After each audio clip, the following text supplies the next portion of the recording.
उत्तर प्रदेश के एक शांत लेकिन रहस्यमय जिले में, जहां दिन में सब कुछ सामान्य लगता था लेकिन रात होते ही माहौल बदल जाता था, वहीं एक नए आईपीएस अधिकारी की पोस्टिंग हुई। अभय सिंह अपने सख्त रवैये और तेज दिमाग के लिए जाना जाता था। उसने कई बड़े बड़े केस सुलझाए थे और अपराधियों के लिए उसका नाम ही डर बन चुका था। लेकिन इस बार जो जिम्मेदारी उसे मिली थी वो उसके करियर की सबसे अजीब और चुनौतीपूर्ण पोस्टिंग थी। जिले के पुलिस मुख्यालय में जब उसने ज्वाइन किया तो एसपी साहब ने उसे एक फाइल दी और थोड़ी देर चुप रहने के बाद बोले, अभय, ये केस थोड़ा अलग है। अभय ने फाइल खोली। उसमें कुछ मिसिंग पर्सन रिपोर्ट्स थीं। लेकिन अजीब बात ये थी कि सभी केस एक ही गांव से जुड़े थे, कालापट्टी। एसपी ने धीरे से कहा, वहां लोग कहते हैं कि जो भी रात में जंगल की तरफ जाता है वो वापस नहीं आता।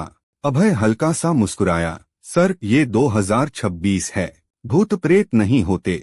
एसपी ने गंभीर होकर जवाब दिया, मैं भी यही सोचता था जब तक मैंने खुद उस गांव के केस नहीं देखे थे। अगले दिन अभय कालापट्टी के लिए निकल पड़ा। गांव तक पहुंचने का रास्ता बेहद सुनसान था। चारों तरफ घना जंगल, टूटी हुई सड़कें और बीच बीच में अजीब सन्नाटा। जैसे जैसे वो गांव के करीब पहुंच रहा था, माहौल भारी होता जा रहा था। गांव में प्रवेश करते ही उसे कुछ अजीब लगा। लोग उसे देखकर नजरें झुका रहे थे, जैसे वो कुछ छुपा रहे हों। अभय ने सबसे पहले गांव के प्रधान से मुलाकात की। यहाँ क्या हो रहा है? अभय ने सीधे पूछा। प्रधान ने डरते हुए कहा, साहब, हम कुछ नहीं जानते, बस इतना जानते हैं कि रात को बाहर नहीं निकलना चाहिए। क्यों? अभय ने पूछा। प्रधान ने नजरें झुका लीं। क्योंकि वो आ जाती है। कौन? अभय ने सख्ती से पूछा। लेकिन प्रधान ने कुछ नहीं कहा। उस रात अभय ने खुद गांव में गश्त करने का फैसला किया। रात के 11 बजे थे।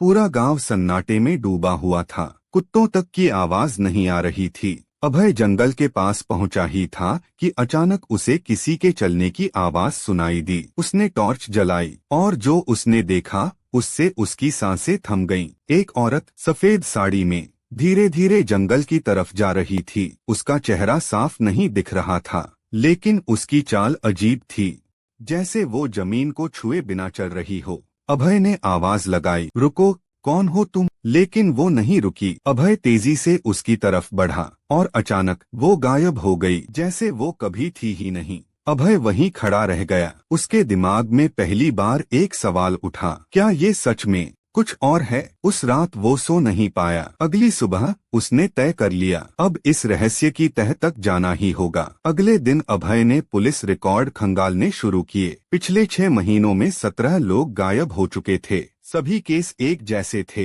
ना कोई खून, ना कोई संघर्ष, ना कोई गवाह, जैसे लोग हवा में गायब हो गए हों। अभय ने एक कांस्टेबल से पूछा, इन सब में कोई कॉमन बात? कांस्टेबल बोला, साहब, सब लोग आखिरी बार जंगल के पास देखे गए थे। अभय का शक और गहरा हो गया। उसने गांव के एक बुजुर्ग आदमी को बुलाया। पहले तो वो कुछ बोलने से डर रहा था, लेकिन जब अभय ने भरोसा दिलाया तो वो धीरे धीरे बोला, साहब, ये सब 20 साल पहले शुरू हुआ था। तब इस गांव में एक औरत रहती थी, सरोज। लोग कहते थे कि वो जादू टोना करती है, लेकिन असल में वो बहुत सीधी थी। अभय ने पूछा। बुजुर्ग की आंखें भर आईं। गांव वालों ने उसे पकड़ लिया और जिंदा जला दिया। अभय सन्न रह गया। मरते वक्त उसने कहा था, मैं वापस आऊंगी और तुम सबको अपने साथ ले जाऊंगी। कमरे में सन्नाटा छा गया। अभय ने तुरंत उस केस की पुरानी फाइल मंगवाई। फाइल में सब कुछ साफ था। सरोज निर्दोष थी, लेकिन अंधविश्वास ने उसे मार दिया। अभय ने सोचा, क्या ये सब उसी का बदला है? लेकिन वो अंधविश्वास में यकीन नहीं करता था। उसने तय किया, अब वो रात में फिर से जंगल जाएगा, लेकिन इस बार पूरी तैयारी के साथ। अमावस्या की रात थी। पूरा गांव अंधेरे में डूबा हुआ था।